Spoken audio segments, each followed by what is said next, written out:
I had one in Washington, one in Jersey. These days, Martella Allen spends her time looking for a new job. You can't just sit home. She's been out of work since coronavirus hit. Laid off from a coffee shop when the building it was located in closed up due to the pandemic. I get to interact with other people. But Allen says for her, looking for a job is especially tough. The job search is difficult only because of the package. She says as a Black woman, she is climbing over obstacles, particularly from her appearance, that many others don't face. I might look the part, kind of, sort of, but inside I'm like, they're not going to like me because what if I'm not the color they want?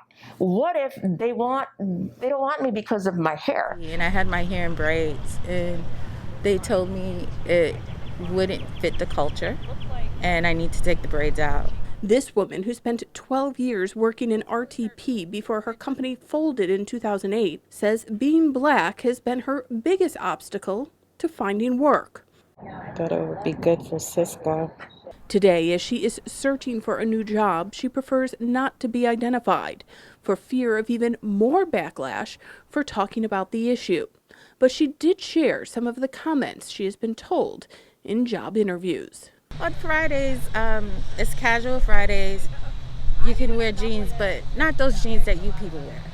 There are high numbers across the board due to the pandemic. But even now, the numbers tell the story. Nationally, in April, the white community had a 14.2% unemployment rate. The Black community came in at 16.7%. The Asian community was at 14.3%, and Hispanic at 18.9%. Just the next month, the white rate of unemployment dropped to 12.4%. There was also a drop with the Hispanic community, down to 17.6%, but the Black community was up to 16.8%, and Asian at 14.8%. If I can't navigate through a system with an earned doctorate degree and 25 plus years of community involvement, then who can? Floyd Wicker says he's been discriminated against in the job market. He admits to mistakes in his past, but since then, he's gotten a college degree, a master's degree, and an earned doctorate. But then he recently found himself unemployed. As recent as last year, I could not get a job as a substitute teacher. Wicker now has a part-time job, but still today is searching for full-time work. As of 2018, long-term unemployment has hit the Black community especially hard.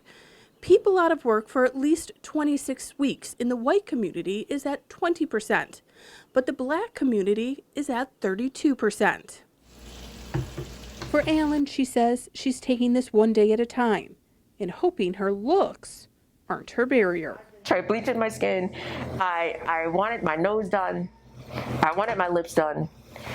I changed my eye color. I had them on again I wore them for 10 years. Really?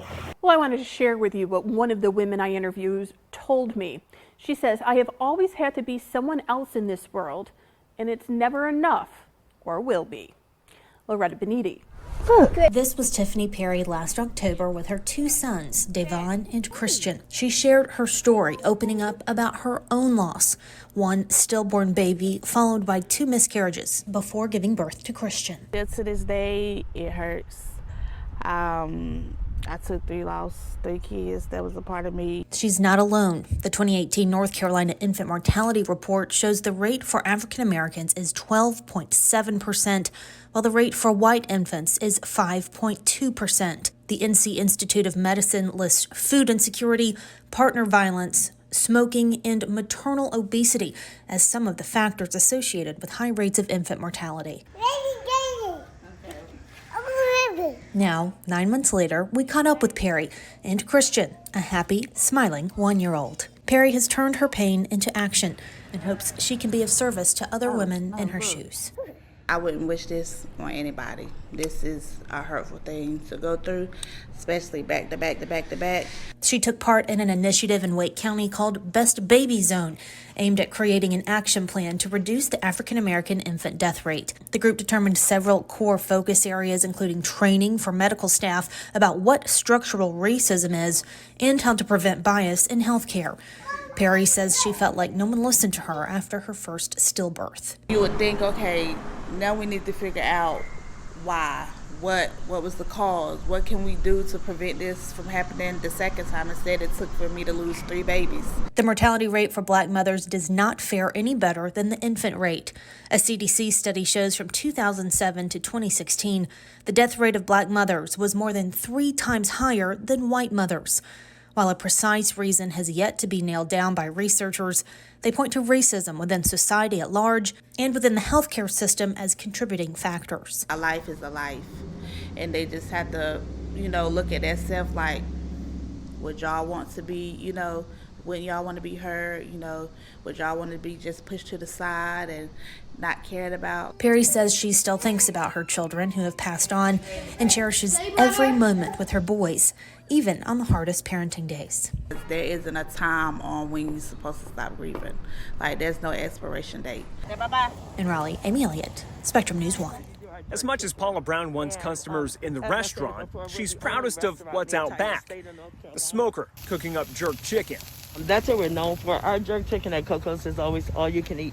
She's not sure if there's enough chicken to help her get out of debt. In April, we told you how a lending company charging high interest rates pressured Coco's authentic Jamaican jerk to pay off its full balance in the middle of a pandemic. After our report, the creditor worked out a payment plan with the Charlotte restaurant. But why take out a loan like this in the first place? I wish that there was more things out here for minority businesses. Minority business owners were largely shut out of coronavirus relief loans. My granddaughter on there. Less than a tenth of Black-owned businesses surveyed by Global Strategy Group were given the help they asked for. They keep saying they have all this money left. Oh, if you still need money, call us, this and that. But where is the money?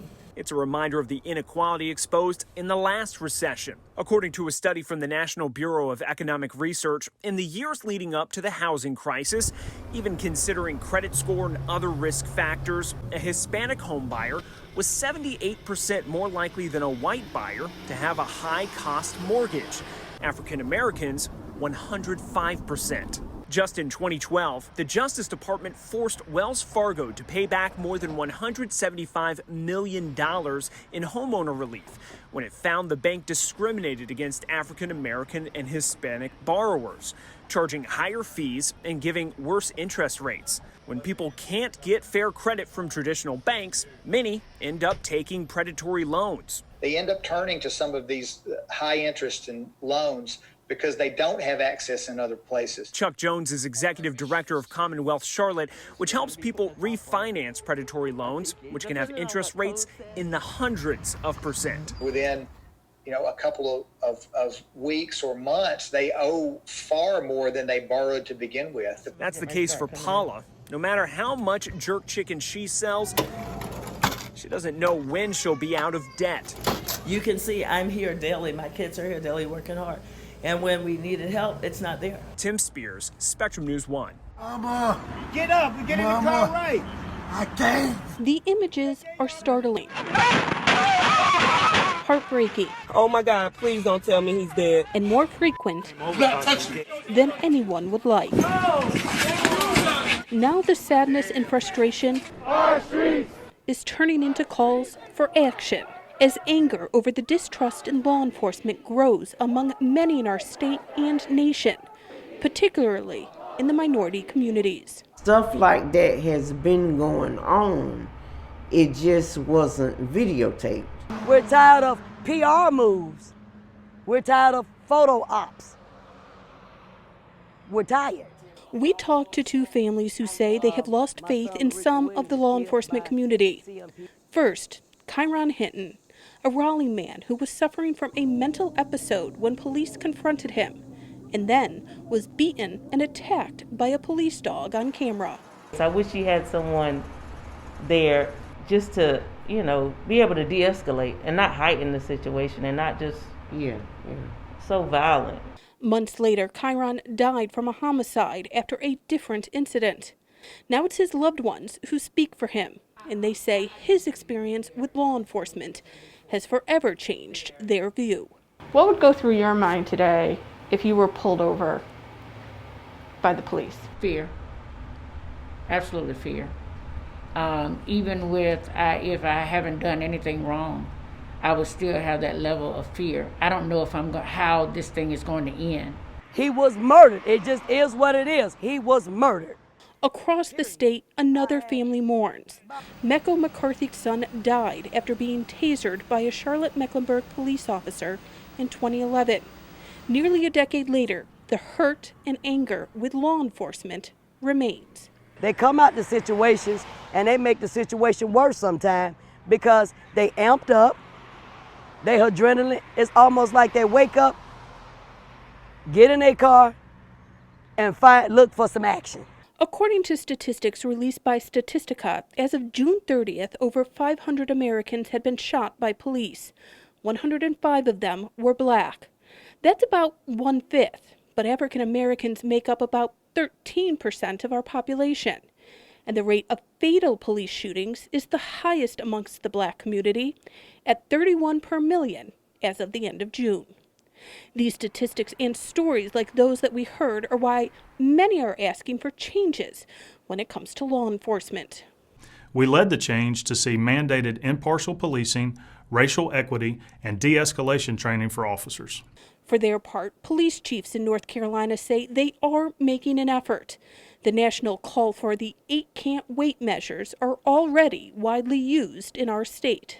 In North Carolina, nearly every police agency already has these policies. Agencies accredited through CALEA or the League of Municipalities Risk Management are required to have these policies.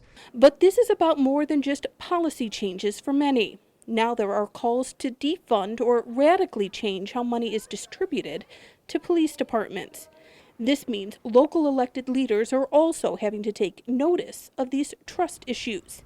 In the state's capital city, one step in this effort includes a new police advisory board. Yeah, I feel a lot of division in our city, and I think we have to find a way to hear each other and to heal and to move forward. And whatever we can do to provide more transparency and oversight in the process, I'm interested in moving that needle forward. Even the families that are hurting say they believe that police are needed. But if trust is to be regained, changes have to happen.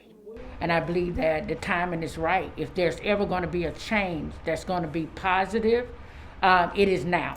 Loretta Beniti, Spectrum News 1. In 2020, John McNeil leads a normal life like many others. But it wasn't that way over a decade ago. They sentenced me to life in prison. They gave me life with the possibility of parole. It all started in 2005. McNeil received a multi-million-dollar contract on a job, so he and his family purchased a new home in Georgia. We met with the builder. He promised us all this stuff that we could do. As we got into it, we started to realize this guy's a fast talker. This guy's making us promises that none of this stuff is being fulfilled. So naturally, they hired another contractor, but that initial builder paid them one last visit. We had custom interior people coming in to do the drapery and the blinds, interior people to do the work on the inside. My son heard a banging on the outside, and it was the builder. He was outside digging in a hole on our property. His son asked the builder to leave, but he threatened him with a knife. Then the unexpected happened. As I pulled into my driveway, I seen Brian leaning up against his truck. Right, the builder. I seen him open up his driveway door, shot his door, and dashed over to me. So I was watching, so I reached over to open the glove compartment to get my firearm out. By then, he was at the back of the car. I jumped out of the driver's side. I said, back up, I don't want to hurt you. He charged, sped up. I just pulled the gun and just shot. The end of Brian App's life and the start of a traumatic 6 years for McNeil. The charges was malice murder, felony murder, aggravated assault, voluntary manslaughter. He served close to 6 years in prison, a sentence he claims was unfair and built on racial bias. The area I lived in, which was a predominantly white area at the time, there was not one black officer that came to the scene. Or any black men in the jury pool during his trial. The process went on for years and destroyed his family along the way. My late wife passed in 2013. She passed February the 2nd. I got out February the 12th. I wasn't afforded the time to come to see my mom's funeral, neither my late wife's funeral. His case was overturned September 2012. 5 years, 11 months, 2 weeks. He pleaded to voluntary manslaughter, got time served, and his freedom back. Do you feel free now? I feel free in terms of new beginning, new life. A new life that includes his wife, Teresa, and spending much needed time with his sons. She's everything that God sent to me at a second chance at life. But he says he'll never forget the time when he believes the judicial system failed him and plans to continue to shed light on his case and others. And they go into a family, you killed it at the heart, at the core of it. Had it not been for systemic racism that the people are talking about it now, I witnessed it back in 2006. And even to this day, I still say that we're gonna have to make a great change. Chelsea Floyd, Spectrum News 1. Mom, I need help. A plea for help by one child is indicative of the call for help by many. Is the work hard? Yes, it's very hard. Students across the state and nation are particularly vulnerable right now as COVID-19 has kept them home without a watchful eye of an educator looking over them. I call it snatching away dreams. Alshimi has dedicated her life to advocating for young minds. Is it easier now? It was easier when I was in school. She says disparities in education she's seen for decades is only exacerbated by the current pandemic. The pandemic is what is the reason why you must think again when it comes to all of these babies who are losing out on their education right now, who are already behind. On a national level, the numbers tell the story. According to EdBuild, a majority minority school districts get $23 billion less dollars in funding nationally than majority white school districts. In North Carolina, funding of schools is more nuanced and for many difficult to understand. A vast majority of funding comes from the state level. Then there is federal dollars and money that is provided by the local board as well. Leaders say it's the local level where funding is not equal across the board. Rural counties in particular in North Carolina have less tax base, and so their tax base is unable to sustain the kind of education spending that the wealthier, more urban counties, the Mecklenburgs and the Wakes and the Guilfords and the Forsyths and the Oranges and like that. But some argue that under a court ruling from 25 years ago called Leandro, there should be more money coming to those schools and districts in need. Since you're not providing a sound basic education for all of North Carolina's children. The court said it. But state leaders argue the state is holding up its end of the bargain. Particularly for the past 10 years, we have increased education funding at the state level by significant amounts. Terry Stoops works for the conservative John Locke Foundation doing education research. He says North Carolina is not complying with Leandro. We're not. I think any fair observer looking at the data and student performance in North Carolina would show clearly that there are students that are being left behind. There are ethnic and racial minority groups that are struggling to perform with their peers. Stoops argues more funding isn't necessarily the answer to closing the disparity gap. Resources are very much substandard. Oshemi points to kids that have been through the North Carolina educational system Our textbooks were old. is where she says the cracks are.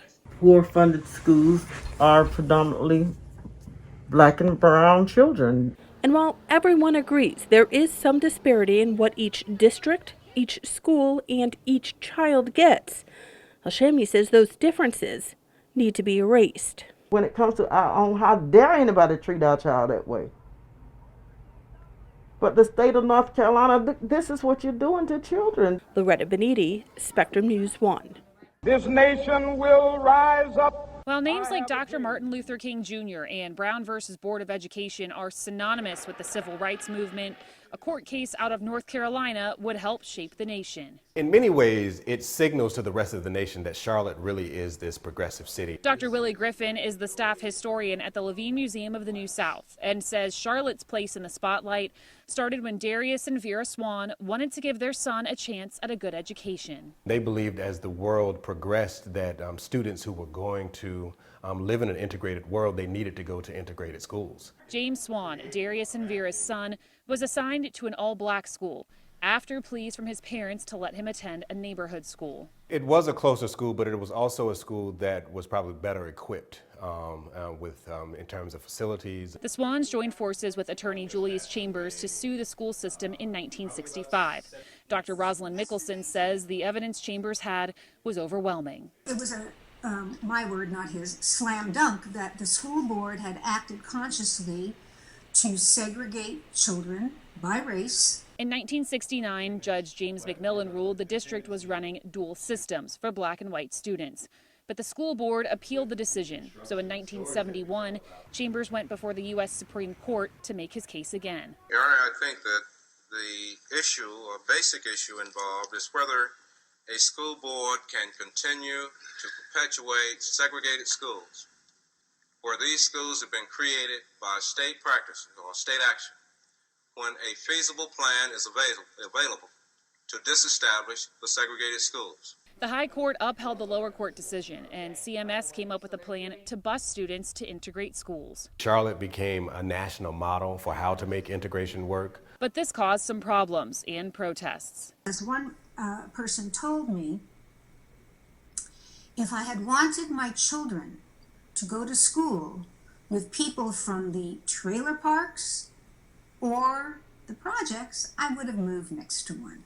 In 1999, the Swan decision was reversed, and a judge ruled CMS was racially balanced and busing was no longer needed. Schools begin to revert to the sort of the neighborhood schools, and you know, we've always been a segregated society. Because the neighborhoods are segregated by race and socioeconomic status, so are the schools. Nearly 50 years have passed since the original ruling, and both Dr. Griffin and Dr. Mickelson agree this is the time when more landmark decisions could be made. Charlotte is at a crossroads, and right now the school system is struggling. You know, there's a lot of bad publicity coming out of CMS, and so city leaders, business leaders are going to have to recognize that if they want the city to continue to maintain the reputation that it's had, they're going to have to address the schools. And these tough conversations are the ones that need to be had to keep history from repeating itself. Desegregation is instrumental in preparing youth to be citizens and participants in a just, multi-ethnic, globalizing, democratic society. In Charlotte, Katie Solt, Spectrum News 1. The rollout came earlier this year on Capitol Hill, a package of 9 bills dubbed the Momnibus. For me, this work began when my daughter, a black mom herself, survived a complicated pregnancy that almost claimed her life. Charlotte area Congresswoman Alma Adams is among those spearheading the legislative initiative, which aims to tackle the high mortality rate among black mothers. Data from the CDC shows black women are 3 to 4 times more likely to die from complications related to childbirth than white women. Adam Searing with Georgetown Center for Children and Families says there are many reasons for this disparity. Black mothers often don't get the same kind of care in hospital than white mothers do. So they're getting a lesser standard of care. They're often treated differently. by doctors, and that's just, straight out racism. The Momnibus is a multi-pronged approach which calls for, among other things, investing in maternal health research, improving access to food and health care, and funding anti-bias training in maternity care settings. Maybe they don't even realize it, but this implicit bias is there. And you don't consider my pain as a Black woman to be the kind of pain that you might get from another patient who may not look like me. The legislation is so far in the early stages on Capitol Hill. Beyond maternal health, there are also racial disparities when it comes to health insurance, with African Americans and other minorities often more likely to be uninsured than their white counterparts. And that can have a compounding impact, suggests Samantha Artiga with the Kaiser Family Foundation. If people are worried about healthcare costs, they typically delay or forego needed care, which can lead to worse and more serious health problems over the longer term. Few issues have gripped Washington more over the past decade than health insurance. Obamacare, which was signed into law in 2010, inspired protests and multiple repeal efforts. Its rollout did lead to a bump in the number of people with insurance coverage, according to data compiled by the Kaiser Family Foundation, but racial disparities still persist. In North Carolina, one so far not enacted component of Obamacare could potentially help improve access for minorities: Medicaid expansion. Expansion aims to provide coverage for those who fall in what's labeled the coverage gap. They make too much to be eligible for standard Medicaid, but not enough to qualify for savings on the insurance marketplace. Overall, Black Americans are more likely to fall in that coverage gap compared to their white counterparts, and that largely reflects that most states that have not expanded are in the southern region of the country, which is home to a disproportionate share of Black Americans. North Carolina is one of roughly a dozen states that have not expanded Medicaid, with the issue becoming a hot potato in Raleigh. Democratic Governor Roy Cooper initiated a state budget standoff over the issue, but Republican leaders in the legislature have been clear they will not expand Medicaid, instead focusing on access to care for people across the state. The issue remains one of the largest dividing lines between Republicans and Democrats in North Carolina heading into this fall's election. In Washington, Kevin Fry, Spectrum News 1.